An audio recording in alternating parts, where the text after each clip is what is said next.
man. How you doing now? I'm good, brother. Thank you, man. I'm blessed. How about yourself? Good, man. You look good. It's good to see you. Thanks. Appreciate it, man. Likewise, man. Thanks for having me on. Yes, sir. You know. How's the family doing? Thank God, man. Everybody's good, man. Everybody's safe. Everybody's healthy. Just here at home. Been working from home for a few months already. Kids are big now, working. Doing their thing, man. But all in all, everybody's doing good. Absolutely. Yeah. Absolutely. So without further ado, bro, you know the routine here. You know what we do. Let's get to the nitty gritty. We all want to hear the Torres story. All right. So without further ado, where'd you grow up, bro? Well, I grew up in South Central, right? As a kid, I grew up right there off of Vernon, between Vernon and King, right off the 110. I went to school at West Vernon Elementary, right there, right off the 110. And then I went to John Adams, which is located right there off of Adams and 30th and Broadway. Got you. Put it there, and then ended up at Roosevelt, bro. That's right. Ended up at Roosevelt, yeah. That's right. How was it growing up so we're talking about like mid 80s, how was it growing up in the area as opposed to like what many of us are used to on the east side of things? Yeah, well, I don't know if it was too much of a difference, but it was interesting, man. It was pretty rough, right? I think in the 80s, South Central was recognized as gang capital of the world. So, there was, a lot of extracurricular activities going on in the street, right? A lot of gang banging, a lot of crack selling, just a lot of negative stuff that, you really don't want to stay away from. But it was rough, man. I tell you what, those LA riots were an experience, though. We're out, got to see a lot of that stuff at first sight. Seeing the National Guard, driving down your street in Humvees and with, automatic weapons is not a sight that you want to see. So, it was interesting, man. But, all in all, man, I had a pretty good upbringing. It was fun. We were a pretty knit community right there. We lived in an apartment complex. And, for those who live in an apartment complex, you always have that friend, that you always hang around with. You're always getting into stuff. And, as far as I come back, I remember, man, I still remember my first friend. And we're still friends to this day. And that's my boy V-Dog. I don't know if he's on, but, Vidal, I've known him my whole life, bro. And, you know Vidal, right? I think you know Vidal. You played football, too. Yeah, he played football. Yeah. Yeah, so Vidal, I've been knowing him since I was maybe 3 or 4 years old, man. So, but, it was a lot of fun, man. A lot of fun. My brothers, I was real close to my brothers. That's one thing, I mentioned about, the streets, man. My brothers really, they weren't about that. They were about, straight and narrow, and they were some real good mentors. And they always had me with me, dude. They took me wherever they went. I was with them. You know what I mean? And they played football, so back in the 80s, there was always a lot of football games going on at Exposition Park. Like you would have different people from different areas in South Central. They would just meet up at Exposition Park right outside the History Museum. And then it was just a pickup games. You'll show up with your team, and then you'll wind up scheduling games for the following week. So they were playing right there, man. So, you could say that was like my first introduction to football to my brothers, because, they would be out there, doing their thing. Absolutely. So I assume your brothers were your first influence for sports. Was football your first love of sports, or what other sports did you play growing up? Football was my first sport playing, right? Obviously, I was athletic. Like I said, right there in the neighborhood, there was always those boxing matches, right? So the homies, they would bring out the boxing gloves, and everybody from the apartments would be out there, and I want to box with him. So, and then for amusement, they'll put the gloves on the kids, on the little itty bitty ones. So put the gloves on, and we'll get to boxing. So boxing and football, man, was my first my first introduction. But my first real organized sport that I played was football. Played flag football first. Okay. Yeah. What program was in the area? What's up, compa? I see you right there, Eddie Q. Yeah, I'm sorry. What's up, man? No, you're good, bro. You're good. Hey, this is your show, bro. So whenever, if you see anybody on there, shit, you stop me. But yeah, back to what we were saying. Yeah. What football program for kids was available where you grew up? Well, I played for the Demos. All right, I played for the LA Demos, but you know, my brothers are always they always wanted to keep me out of the streets. You know, so they always, like I said, if I was out with them, they wanted to have me doing something.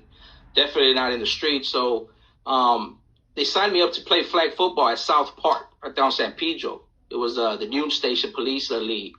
So we were actually get picked up by those Union Police school buses that, you know, that they transport the prisoners. We'll get picked up on those, and we'll go to different parks and we'll play football. So, you know, we started playing football. I started playing flag football. I was 7, and then the following season, my brothers found out about hi Anna. My brothers found out about the Demos, and they signed me up. So, you know, I went out there and started playing since I was 8, and moved up with the organization till I was 13, wow. 14, and then that's when I went to Roosevelt. But yeah, the Demos, man, those were my beginning years. That's where you paid your football dues prior to coming to high school, huh? Oh man, that was, you know, you had to learn quick. I tell you that. There was a lot of athletes out there. You know, a lot of my good friends that I still keep in touch with, man. But there was a lot of good athletes out there. I was probably the only Mexican on the team. So, you know, you had to, you know, either what is it, swim or drown. So sink or swim. Yeah, right? So I came in and you know, I just started playing. And my brothers were like, hey, make sure you keep your head up. You know, giving me pointers before I came out of hit. So, you know, my first thing was just like, you know what, I'm not gonna let nobody get the best of me out here. So we started hitting, and I remember some kids said I would have hit against him. So we went up, man, and you know, laid that wood, and after that, it just came real natural for me.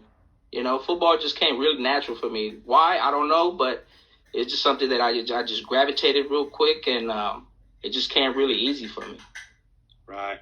Yeah. And then the majority of the Demos, obviously, we're talking about the Jefferson High School Democrats.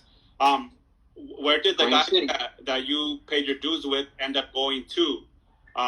You know, could you elaborate on that? Maybe because some of these guys, you know, guys that are in our circles know some of these guys that played at Jeff.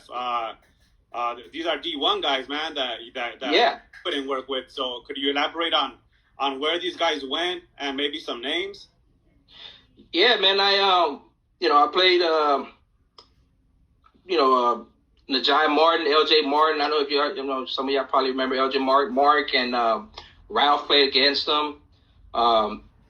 Jimmy Ray Brown, you know, Isaac Hadley. Isaac Hadley wound up going to Montana State. He first went to Mont Sac, and then he wound up being transferred to Montana.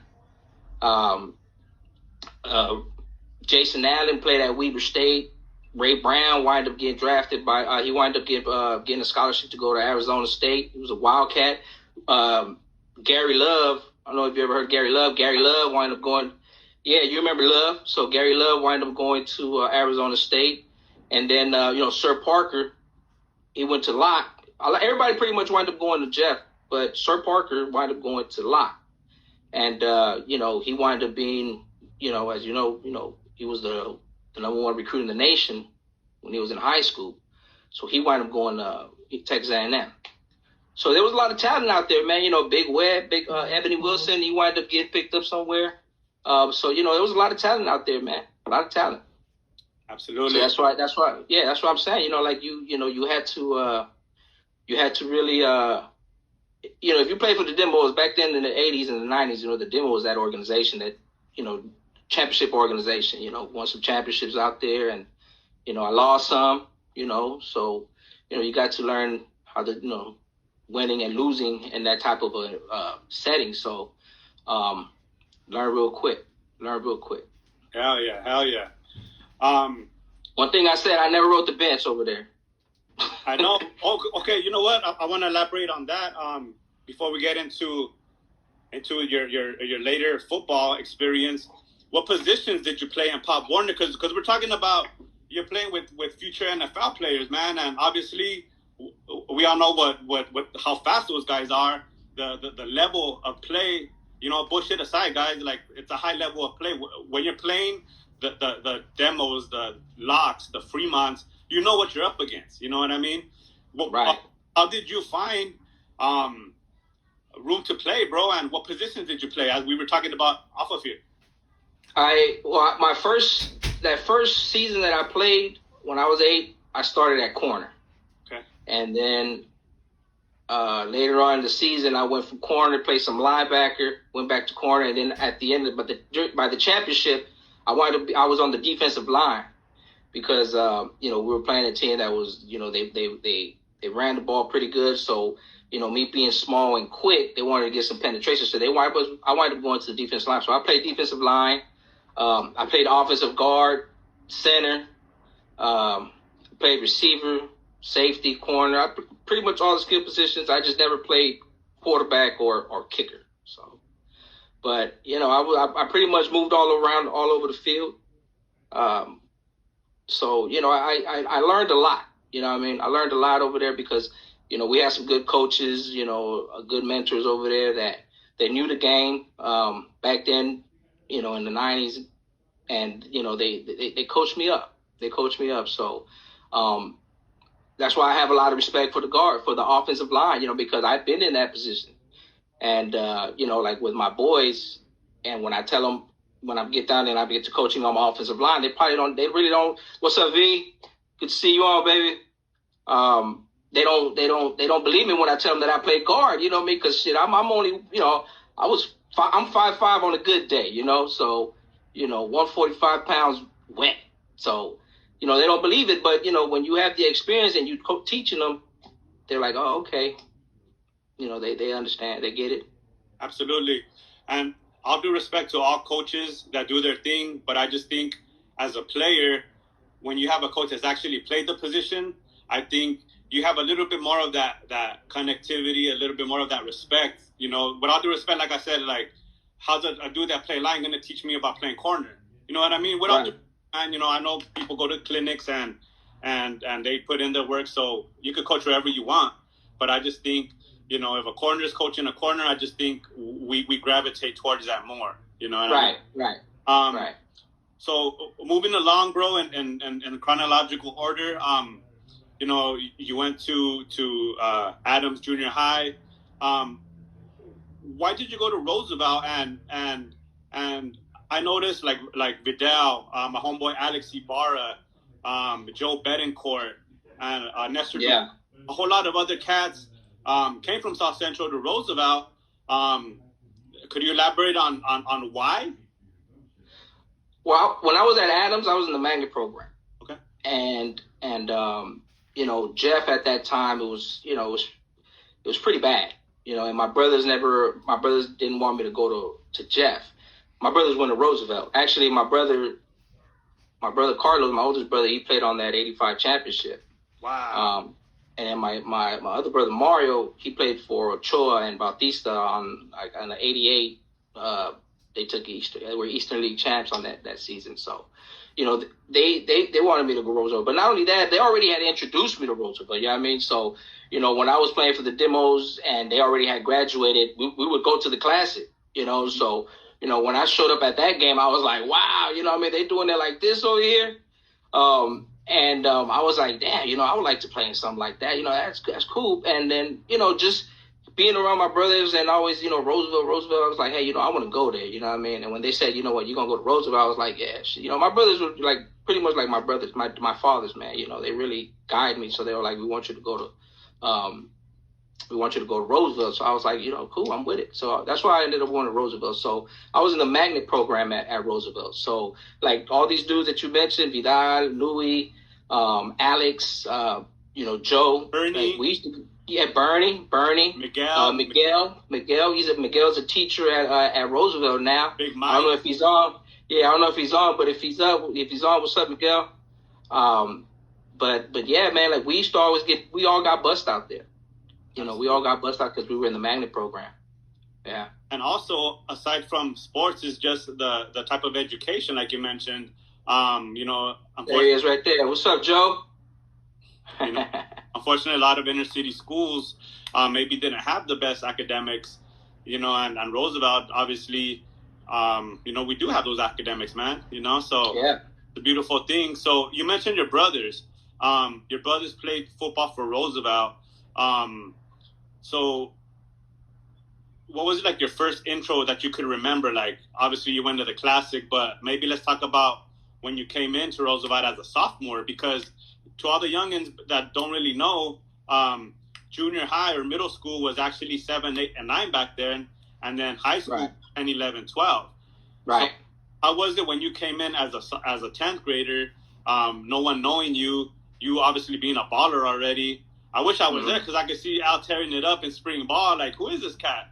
Could you elaborate on? Yeah, when I got there, like, you know, you pretty much, you only knew the people that you knew, right? And a lot of them was just the people from the magnet, you know what I mean? Everybody else, like from Boyle Heights, you know, I didn't know them, you know, so a lot of the players that played Bees, right? Either they played for the Wolfpack, or they were already there the year before. I think we even had like some 12th graders playing Bees, you know. So,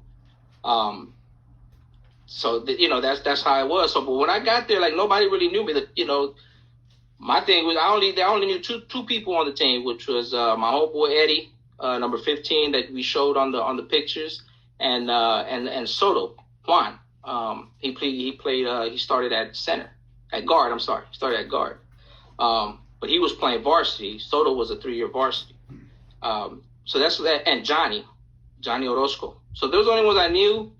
They knew about me because Eddie and Johnny that played Bees, they played for my brother. My brother coached flag at Adams. So they played for my brother at Adams. They played flag, and they you know, I played there. I would help out right there. Like I would play with them. I really wouldn't play because I was with the demos, but I would be playing with them. So yeah, they knew me. I got there, and it was just, you know, showcase just your talent, man. You know what I mean? Showcase your talent. I remember I clicked very well with Larry. You know, actually I caught my first pass from Larry Lozano. Cool dude. So it's just a matter of going out there and just, you know, putting it on the field. To me, it wasn't no really big deal because I knew the moment I got on the field, it was going to be on and cracking. You know, it was just a matter of, you know, getting the ball to me and getting on the field. So who was your head coach that first year when you were in the Bees? Yeah, Sid. Sid was the head coach. Big up to Sid. If he's on, what's up, coach? But yeah, Sid was the head coach. He had other coaches on there.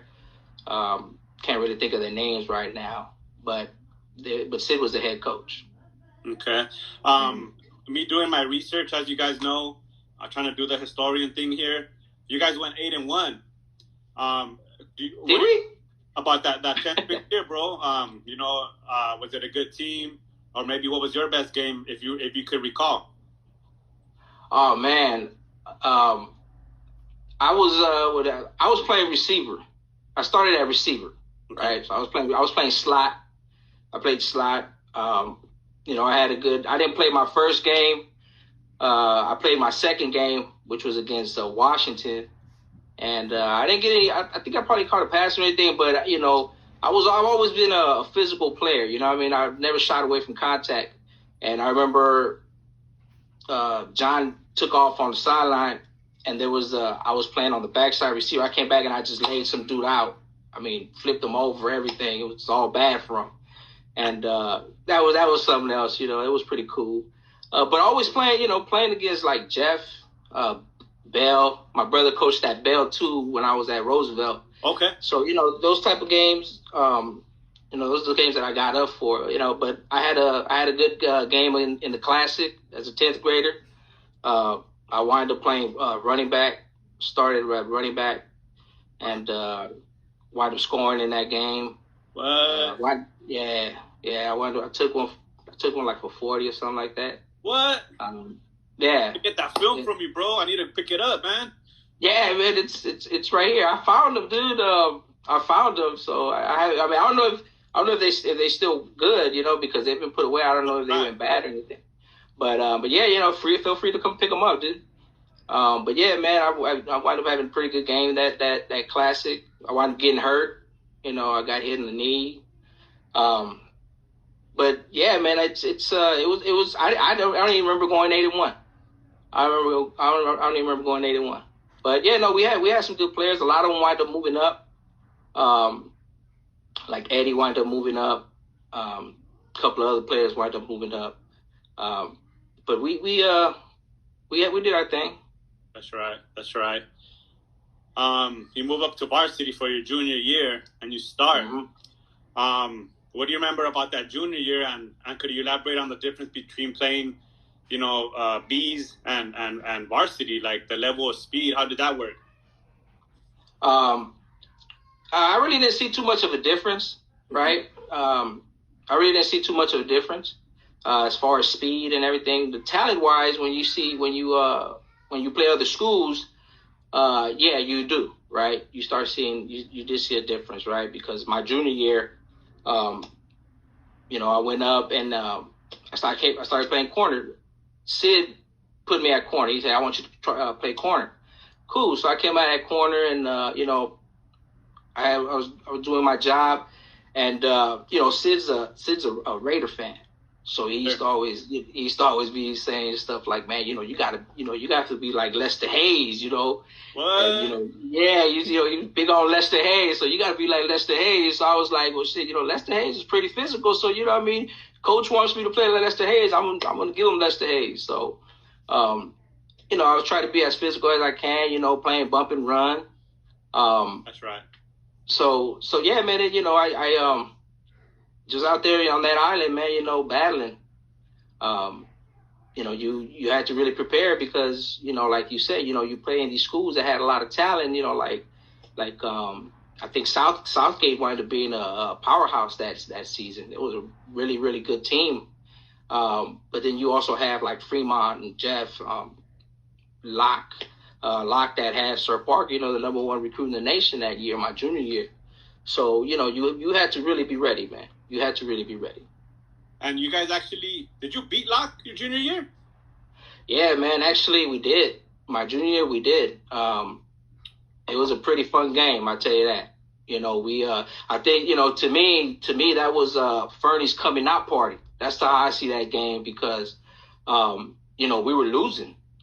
You know, we were losing that game, and you know, so I remember coming out for that game, and Sir was doing he did the Jim Brown on us where he jogged up and down our sideline, and then you know, he started doing push-ups. What? You know, yeah, he started doing push-ups and shit, man. So, you know, when he happened to in the pregame? Yeah, pregame. Okay. So you know, I remember passing by and I said, man, get your ass on the other side, man. He was like, yo, what's up, man? And then you know, we just played, but you know, he was going off. You know, he was going off that game. You know, he had in the first, you know, he had run back, he had ran a kickoff back in the first half. He already had scored. But yeah, man, we came out and we mounted the comeback. You know, we mounted the comeback. I actually had a pretty good game that game too. I love your Sid right there, bro. You see that? What's up? American? Yeah, there he is. I said, what's up, Sid? He said you shut down one of the best receivers in the city, Sanders from Franklin. Oh, yeah, man. Oh, man, that dude was huge, bro. That dude was huge. I remember Sid told me, he was like, man, you're going to be manned up with him, man, so you better be ready.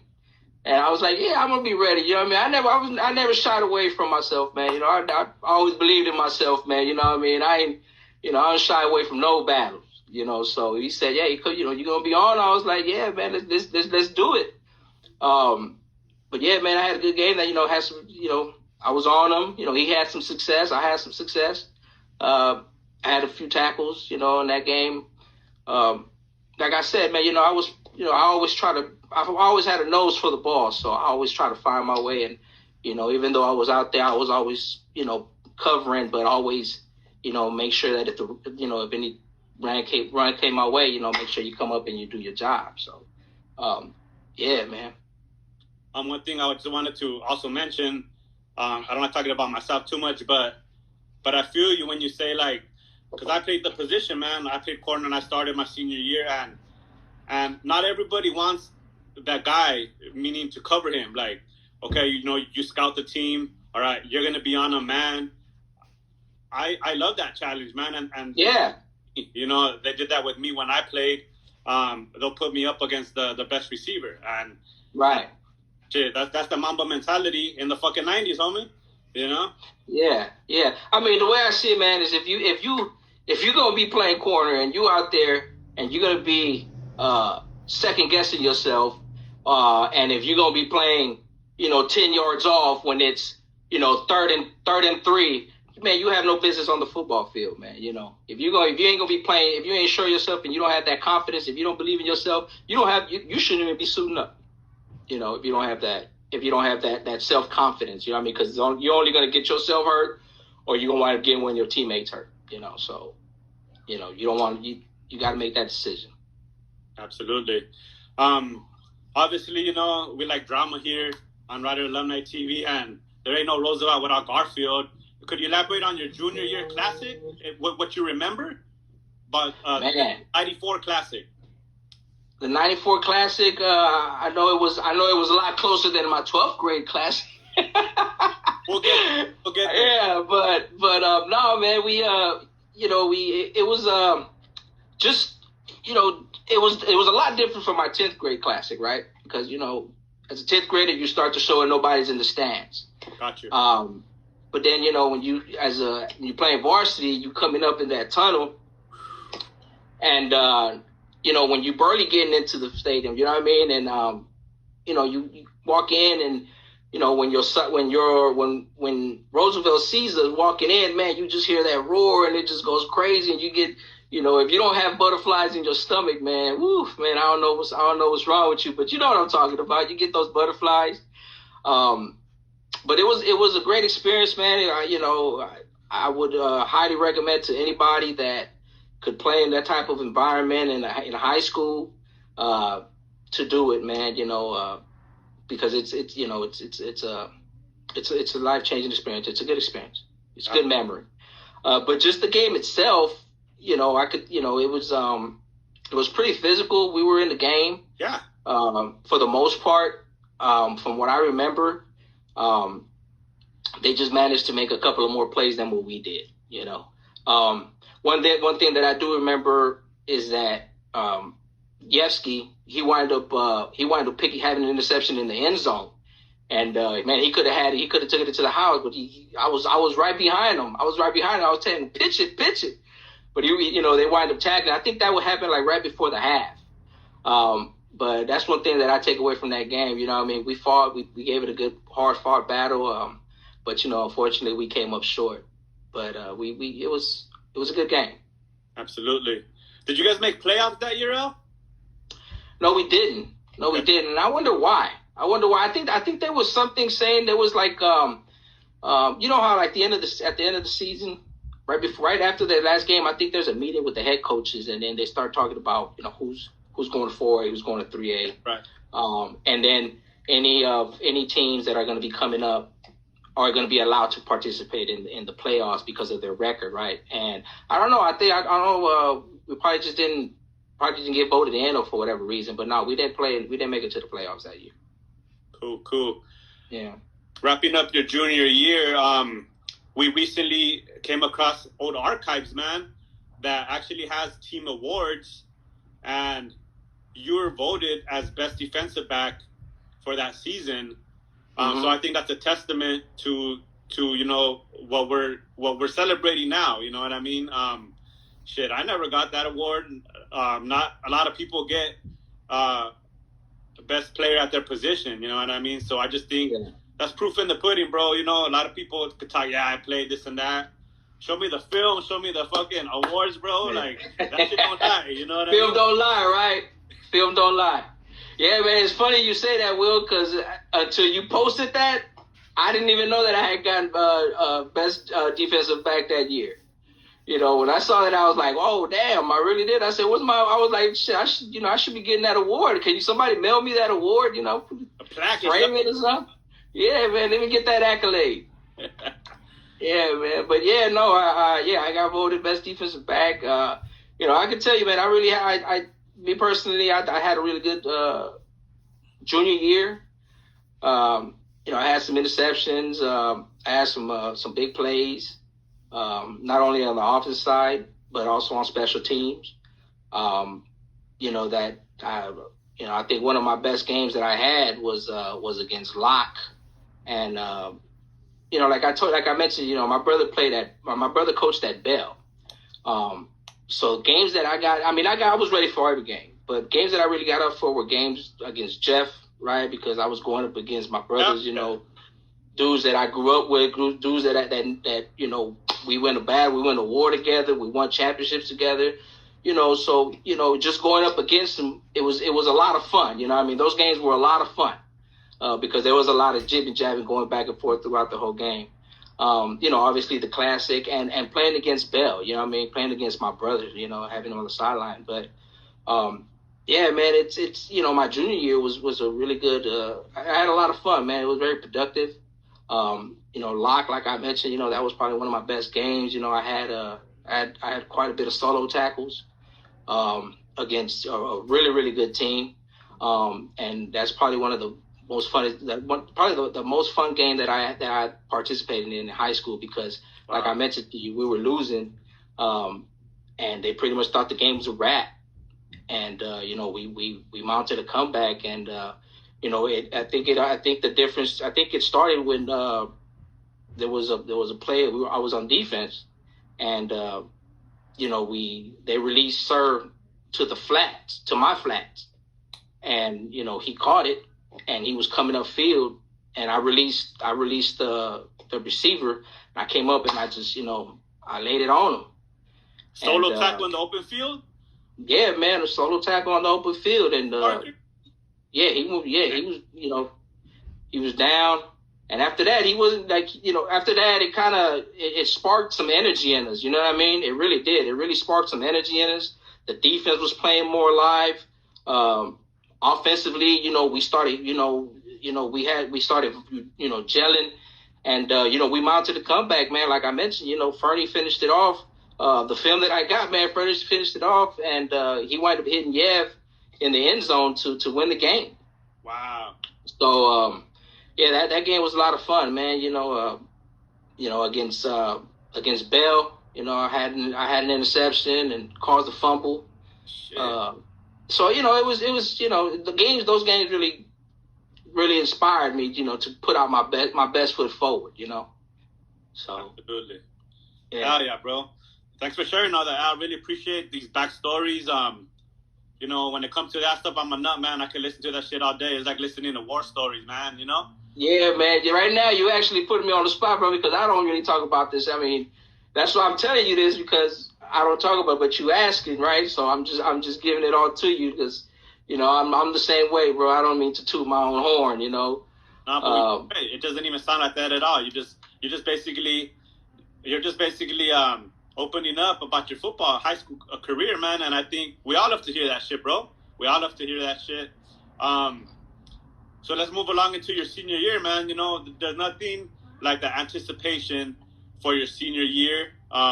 You know, it's the one that they say you're gonna remember the most, which doesn't always necessarily end up that way. Like you said, you know, you're more, I think, prideful of your junior year. Going into your senior year, you had some things going off the field that you mentioned to me. Could you elaborate on that? Yeah. As far as what you were going through, what was going on in Torres' life, and we're talking about spring and summer of '95 now. Yeah. You know, it was you know, as a youngster, you know, I mean, you know, like I mentioned, you know, South Central was rough, man, you know, and you know, right at the ending of the season, right before the Garfield game, you know, my friend of mine got killed in the back of my house. One of a dude that I grew up with, and you know, it was, and then a few months later, my grandmother's passed away, and so it was, you know, as a youngster, you know, you know, you faced with death, and you really don't know. At least myself, you know, it was all new to me, right? So, you know, you process it differently. You don't know, you know, you have all these emotions that are going on, right? You're a teenager, for God's sake. So aside from just being a teenager, then you're dealing with all this other shit. But go on, my bad. Yeah, so yeah, man, I know it's cool. So, you know, that was going on, man. So psychologically, you know, I mean, it was just, you know, I guess you could say, well, I had a little bit of anger in me. And then, you know, I had an accident. You know, I wound up breaking my collarbone right before like spring ball. So, you know, it's just psychologically, like I wasn't really focused. You know what I mean? I wasn't all there. So, because I was dealing with, you know, I was processing all this stuff.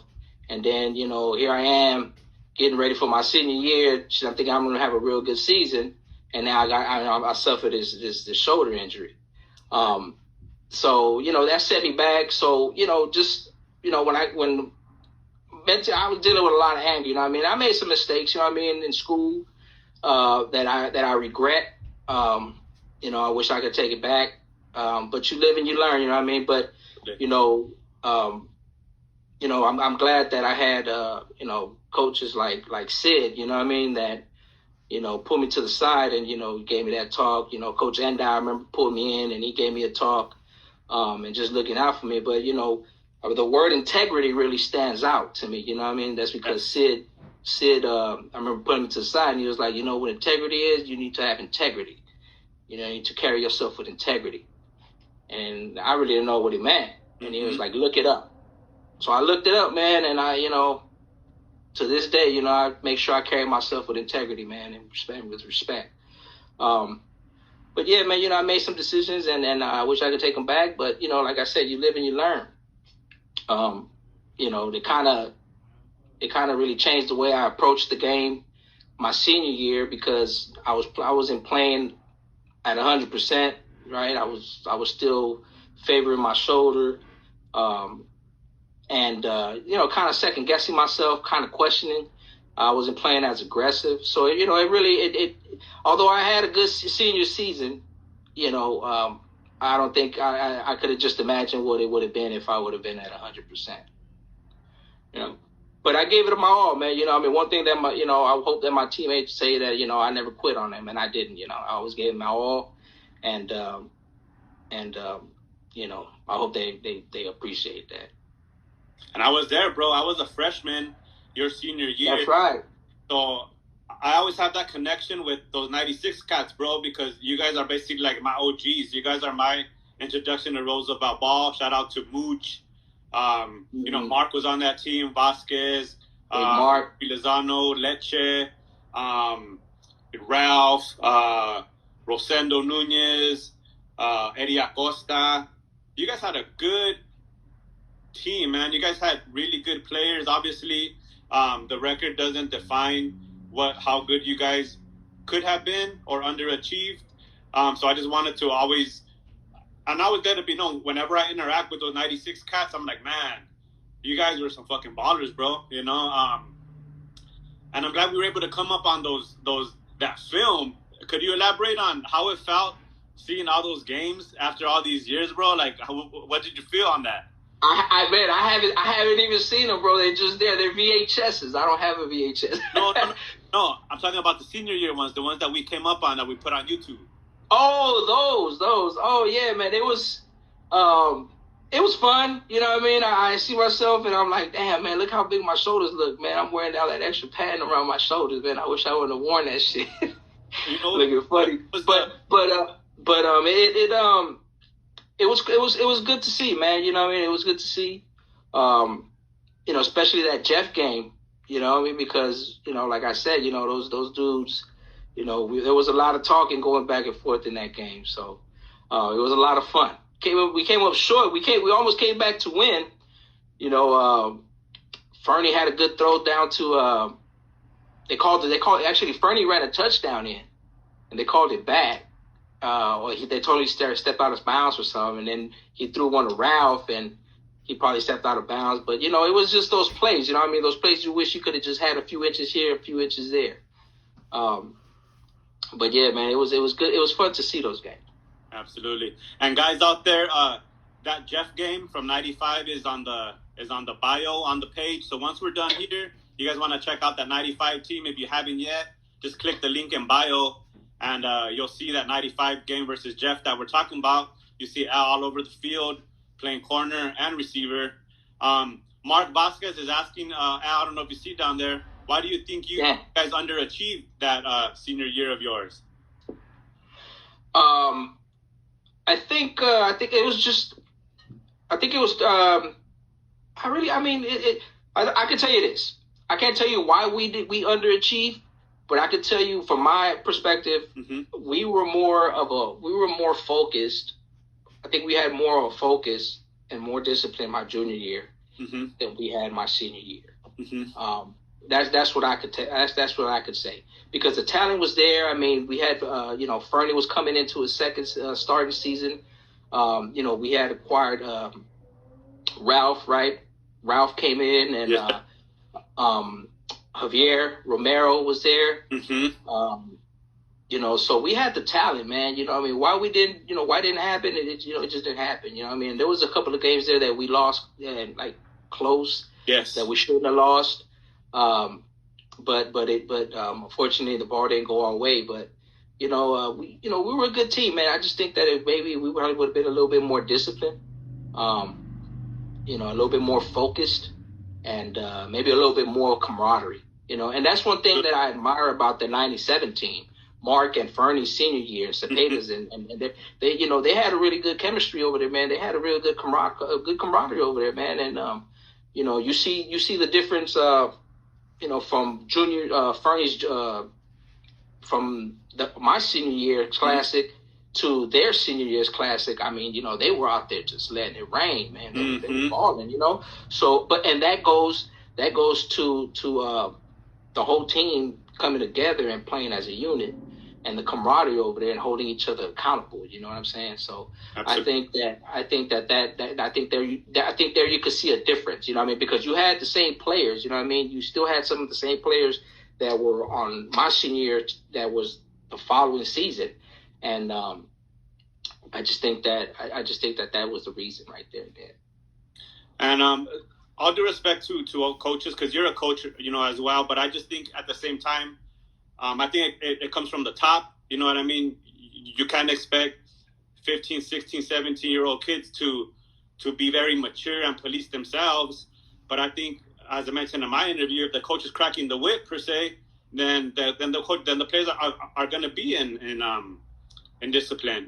But like I mentioned to you, man, we could talk about that 95, 96 team fucking all night, bro. You know what I mean? But one thing that I remember vividly is that what we did in my junior year that we wouldn't do our senior year is watch film. I remember, and this is something that I picked up from Coach Drake and Coach Endow, and Coach Amar over at PCC. You know what I mean? Just, break down the film. You know what I mean? Look for tendencies. Look at what they do. Look at what we did wrong. So I remember our junior year, we would break down film. Mondays we'll go down into the lunch area, and we'll break down film. You know what I mean? Coach Drake will be giving out those double minuses and those buy tickets and so it was out there. Like I said, he would put you on the spot and he held you accountable. You know what I mean? God rest his soul, Coach Drake. Yes, but yeah, man, that's one thing that we did that we didn't do our senior year. We didn't watch film. I don't remember ever getting together as a unit and watching film. Absolutely. So we're wrapping up your high school career. Sid mentioned that for your portrait and even graduation, you wore the white cap and gown compared to everyone else wearing the red. Could you elaborate on why you wore the white cap and how you earned that? Oh, I was just I was part of the student body. I was a senior class secretary. Okay. So I just wanted to become more involved in I wanted school to be fun, and I didn't only want to play football. I wanted to also do other extracurricular activities. I didn't play basketball. I didn't run track either. Although I trained, I didn't run track. But I wanted to be part of something aside from football. Something fun, something else that was fun. So my friend Jose Montelongo, he was a class president. He was like, man, you should run. So I was like, all right, cool. I'm gonna run. So I ran, got voted, and graduated white, man. And we put on some pretty good functions on there. Had some fun times. Did you graduate at the Shrine too? Graduate at the Shrine, baby. Yes, that was it right there, man. That was it. They don't do that anymore. The old Shrine, nah. They do it at ELAC now, don't they? I believe so.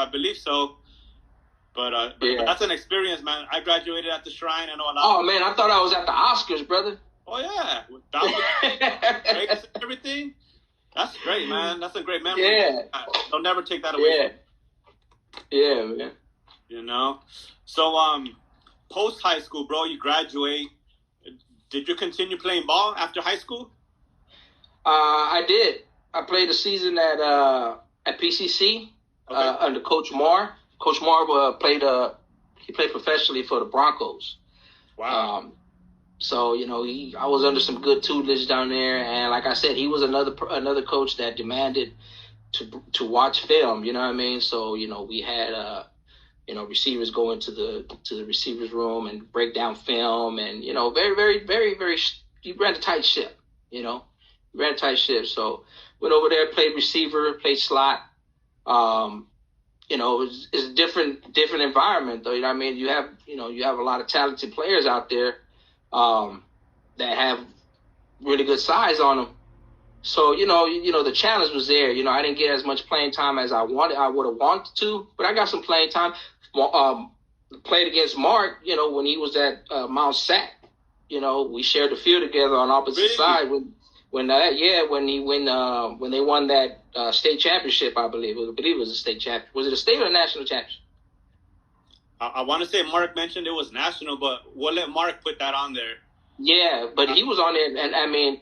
And Mark came out that field dirty, man. That boy put it down that game. He was on the field and they beat us.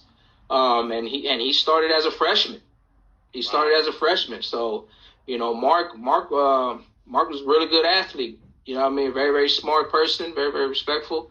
But tough SOB. You know what I mean? Tough SOB. That dude used to want to come around those corners on those bootlegs and them sweeps, man, and he used to be gunning for me, bro, at practice. And I kind of, you look for tendencies, you know what I mean? And I used to always watch me looking, okay, what they going to do? And I would see Mark, he had that tendency, and he would kind of like look over there to see where I was at, because he wanted to make sure to get that pancake. It didn't happen, bro. Oh, man, I had to, man. That's a big dude, man. That's a big dude. Hell yeah. But, be like a man. Yeah, man. A cape talking about go that way, bull. Yeah. Right. Cool, man. So, coaching, Wolfpack, how did you get into coaching the youth? And I'll let you elaborate on that, man, because I think out of all you've done, I think giving back is the most important thing. But could you just elaborate on how your coaching career started, man, and just go out, bro. The mic's yours. Right on. Well, like I said, I started playing at a very young age, right? So, I had some good coaches with the demos, and not only were they coaches, but they were also good mentors. Picking me up for a game, dropping me off from a game. And I found that really, really cool. You know what I mean? You remember? It's not all coaches. Yeah, man. So, to me, those coaches really are the ones that really kind of paved the way and planted that seed as far as, staying focused and doing what you're supposed to do, aside from my brothers and that always kept me on a short leash. But, they told me, like, if you can't you can't get the grades, you're not gonna play. But they were always on me, you know what I mean? And I remember that very, very vividly. So, you know, when I got older, you know, and I wasn't playing anymore, I didn't watch football for a long time. My daughter was cheering. Okay. And my daughter and my niece, they were cheering for the Wolfpack. And that's you know, I was there. I saw Eddie, and I saw Larry, and Beto was there. You know, Nisa was there. And they all knew me already. And then, you know, sitting on the sidelines, sitting on the bleachers, and looking at the games, and I wouldn't even watch football on TV anymore because I kind of just, after I stopped playing, I didn't want to watch it. You know, I didn't want to watch it. So being on the bleachers and just being around it and start seeing it, you know, it kind of got me back into it. You know, so you know, I just wanted to get busy. You know, but once I got involved and I started coaching, like I started remembering like my coaches as kids. You know, how they would do it and how they the time that they put in. So I just started trying to be a better coach every possible chance that I got, you know, and I just try to relate to the players as much as I can, you know, make them, you know, push them as hard as I can, but also, you know, let them know that it's a purpose behind this, you know what I mean? I'm going to coach you, but, you know, I'm trying to coach you up to make you a better person and a better player. But you know, the coaches for the demos played a big role. But as far as far as giving back, also, you know, it goes back to even when we were even younger. You know, we fortunately, my brothers and I, we had a real good mentor. You know, a man by the name of Mr. Leonard Bradley. Excuse me. Mm-hmm. You know, he was a very humanitarian man. He really looked after us. He was a black man that he did a lot for us. You know, particularly my brothers and my two older brothers. Wow. Took us in and treated us like his own children. Wow. So, and something that he didn't have to do, you know, but he really showed, you know, how, you know, the true meaning of humanity, you know, just to give back. And, you know, as I got older and I started thinking about that stuff, you know, I kept them very vivid in my mind. Yeah. So that's the reason I give back. That's the reason I give back, you know, because of people like them, coaches like Sid, coach like Dickie, God rest his soul, that I was able to relate to as I got older also, you know, when I got to Roosevelt. You know, Coach Sid was always very approachable and encouraged me to be better, you know. So when I got into coaching, that's just something that I took with me, and I tried to, you know, incorporate that in how I do things. Where'd you coach, or where have you coached the youth at, Al? What programs? Because I know you mentioned you coach at different locations. I coached. I started with the Wolfpack. I coached there for 3 seasons. 2 of them with Larry, and then I went to go coach at Rosemead for 3 years.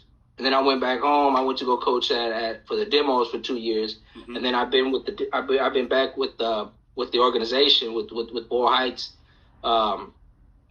for the past 4 or 5 years. Yeah. But I could tell you this, you know, I've coached, you know, in those different cities, and I always compare those cities to where I'm at now with Boyle Heights, and I mean it's night and day, man. You know, really, it's night and day. You know, the organization runs a pretty. They run it pretty well, you know what I mean, compared to other organizations, you know what I mean, the unity, the camaraderie there, the support that we get as coaches, and not only as to football, but to the cheerleaders. It's a real tight group. I remember when I was probably about 10 years old, and we had a grand opening at Jackie Robinson, and when we were in the King Conference. Wow. And I remember sitting in the bleachers, and everybody, when you win the grand opening, you had your uniforms. You out there looking sharp, right? And I think there was about 88 or 89, something like that. We all standing in the stands, and they're introducing teams. And then we see this team, and they're all wearing this mismatched stuff. They look like they were wearing even like practice uniforms. You know what I mean? Helmets weren't even matching, and it was us. It was Bull Heights. Wow. And it was, I was like, damn, like they came up here looking like that.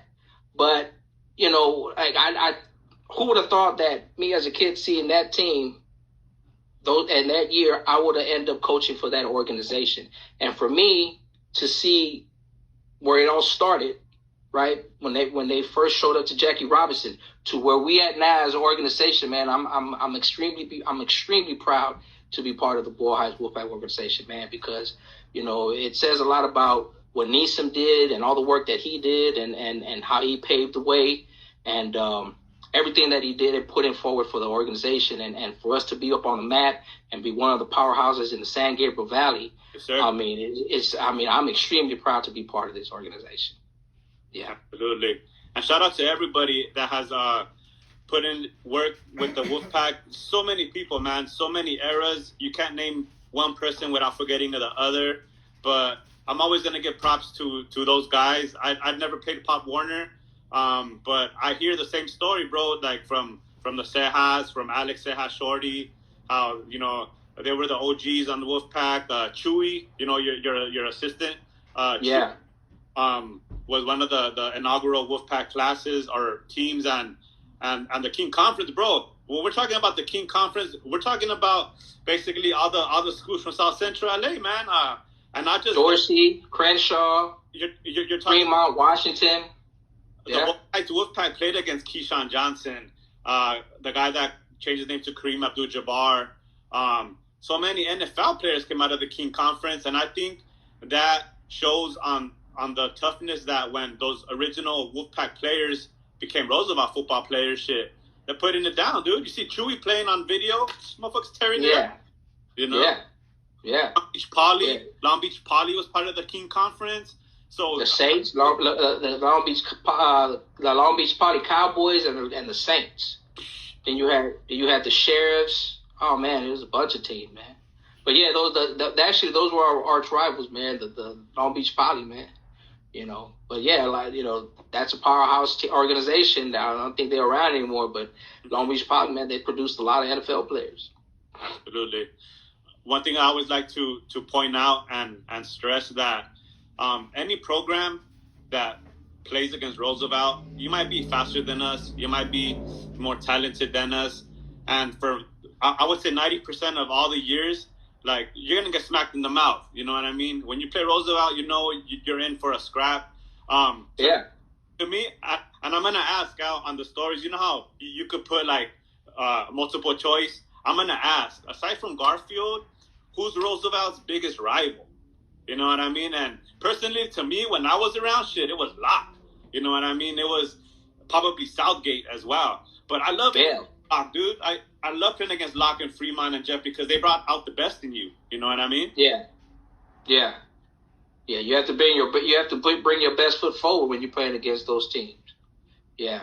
Absolutely. I mean, at least back in the 90s and the 80s. I mean, now, like I said, the style of the game's changed a lot, so much. You know what I mean?